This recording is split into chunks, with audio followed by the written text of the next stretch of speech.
Hello दोस्तों, मेरी video को सब्सक्राइब करें, लाइक करें और कमेंट करें।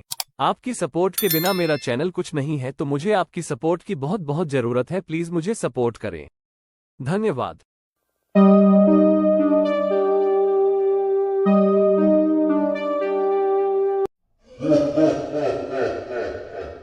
सब लोग डर से कांपते हैं।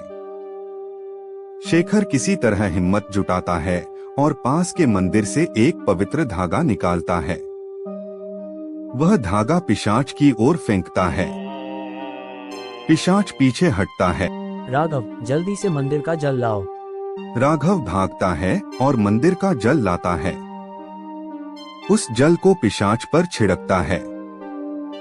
पिशाच दर्द से चीखता है और धीरे धीरे गायब हो जाता है।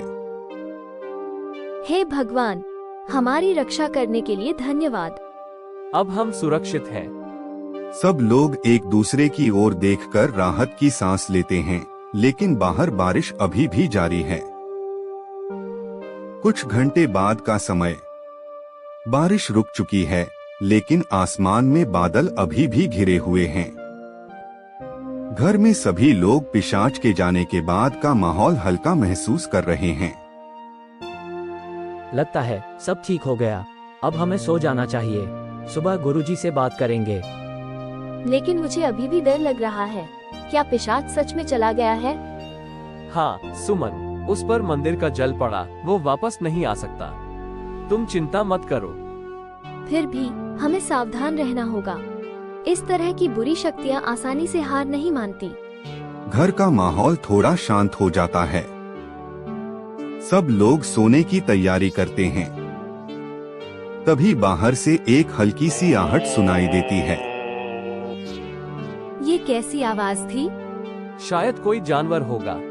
आहट और तेज हो जाती है और साथ ही घर के अंदर ठंडक बढ़ने लगती है। दरवाजे पर फिर से दस्तक होती है, लेकिन इस बार दस्तक भारी और भयानक होती है। ये कुछ ठीक नहीं लग रहा। अब क्या हो सकता है?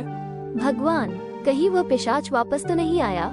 दरवाजा मत खोलो, पहले खिड़की से देखो।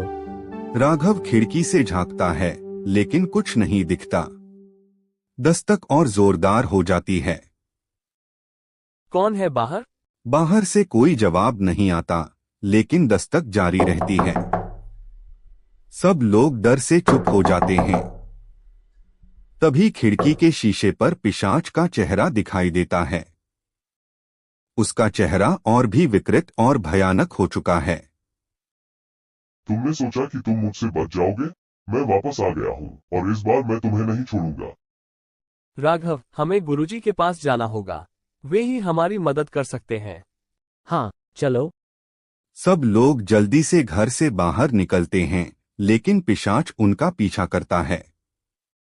गांव की गलियों में वे दौड़ते हुए गुरुजी के घर पहुंचते हैं।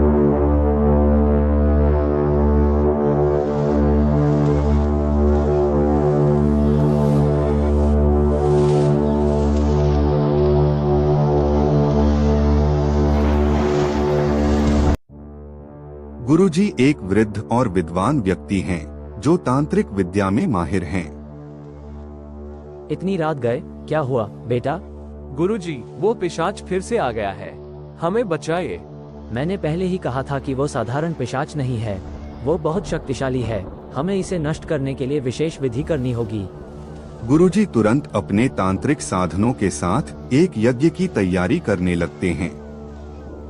पिशाच गांव में अराजकता फैलाने लगता है। गांव वाले भी डर से छुपने लगते हैं। सब लोग इस पवित्र चक्र के अंदर बैठ जाओ। इस चक्र से बाहर कोई नहीं जा सकता और कोई अंदर नहीं आ सकता। सब लोग गुरुजी के निर्देशानुसार चक्र के अंदर बैठ जाते हैं। पिशाच वहां पहुंच जाता है और चक्र के बाहर खड़ा होकर हंसता है। तुम सोचते हो कि यह तुम्हें बचा लेगा? मैं इस चक्र को भी तोड़ सकता हूँ। नहीं पिशाच, ये चक्र तांत्रिक विद्या का प्रतीक है। तुम इसे नहीं तोड़ सकते और इस यज्ञ की अग्नि तुम्हें समाप्त कर देगी। नहीं, ये संभव नहीं है। मैं अमर हूँ। पिशाच दर्द से तड़पता है और धीरे धीरे जलकर राख हो जाता है। यज्ञ की अग्नि शांत हो जाती है और एक गहरा सन्नाटा छा जाता है। वह खत्म हो गया आखिरकार। धन्यवाद गुरुजी, आपने हमारी जान बचा ली। पिशाच के आतंक का अंत हो चुका है, अब वो कभी वापस नहीं आ सकेगा। गुरुजी का आश्रम। रात का समय। यज्ञ के बाद का माहौल शांत है। राघव, सुमन और मालती थके हुए लेकिन सुरक्षित महसूस कर रहे हैं। सब लोग गांव में शांति से वापस लौट रहे हैं। आखिरकार सब कुछ खत्म हो गया, अब हमें डरने की जरूरत नहीं है। हाँ, लेकिन वो रात कभी नहीं भूल पाएंगे। गुरुजी, क्या अब सच में सब सुरक्षित है? क्या हमें आगे से पिशाचों का सामना नहीं करना पड़ेगा? हमने उस पिशाच का अंत कर दिया है, लेकिन इस धरती पर अभी भी बहुत सी बुरी शक्तियां सक्रिय हैं। हमें हमेशा सतर्क रहना होगा। गुरुजी सबको आशीर्वाद देते हैं और उन्हें घर लौटने की सलाह देते हैं। सब लोग गुरुजी को धन्यवाद देकर अपने अपने घर लौट जाते हैं। रात गहरी हो रही है और घर में सब लोग सोने की तैयारी कर रहे हैं। हेलो दोस्तों, कहानी। आप मेरी वीडियो तो देखते हो, लेकिन मुझे सब्सक्राइब बहुत कम करते हो। आपके सब्सक्राइब के बिना यह वीडियो कुछ नहीं है। आपका एक सब्सक्राइब मेरे लिए बहुत मायने रखता है, तो प्लीज हमें सब्सक्राइब कीजिए, कमेंट कीजिए और लाइक कीजिए। धन्यवाद।